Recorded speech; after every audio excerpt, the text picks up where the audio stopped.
Una, sabi natin, yung theory natin kahapon, na possible pa rin na short squeeze sa 27,500 level is nandoon pa din. Kasi po, tignan nyo to, nag-cross pero hindi gumagalaw yung price. Nag-cross na yan, nag-death cross na tayo today pero hindi pa gumagalaw yung price. Usually, pag malakas yung death cross, tinutulak na to pababa eh. So, meaning to say, may nag-iipon. Possible may nag-iipon dyan. Pwedeng itulak to pataas para yung mga naka-shorts dito, pwedeng ma-squeeze. Yan, isang possible scenario. Sa immediate short term, sa monthly muna. Sabi ko, hindi ko gusto yung itsura ng monthly candle close na mangyayari on Friday. But still, malayo pa pala to. Friday pa to eh. Friday natin pag-usapan to.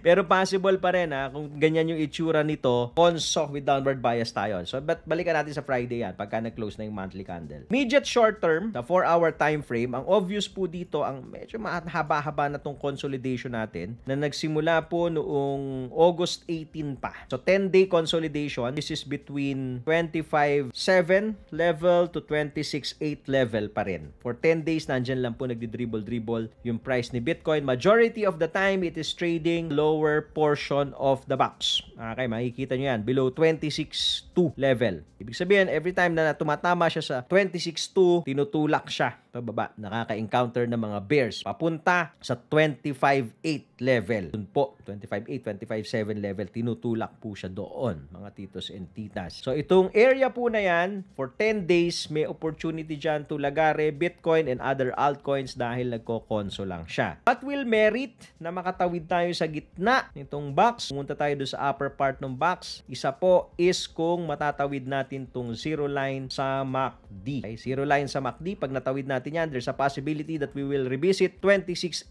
again. Isang scenario, kung mauuntog tayo dyan, makakita tayo na rejection sa MACD, there is a possibility muna. Respeto lang muna sa support at 25.7. Okay, pwedeng bababa ka ulit dito. And then from there, let's see kung kaya niyang biyakin. Makikita nyo po, kung bibiyakin niya yon, mga titos and titas, kapag ka yung tipay, malakas yung tulak niya. Halimbawa, nandito na, no? Makikita mo ito. Halimbawa po, nandito. Ito. Yung ganitong itsura ng candle pero red, pero tipay siya, may tipay. So most likely baka biyakin. So let's see ha. But eventually ako I think mauuntog to, itong MACD sa zero line sa 4-hour time frame. Like merong chance talaga na biyakin to. Pero ayaw natin pangunahan. Yan, Tito Moves yan. Follow and like for more updates.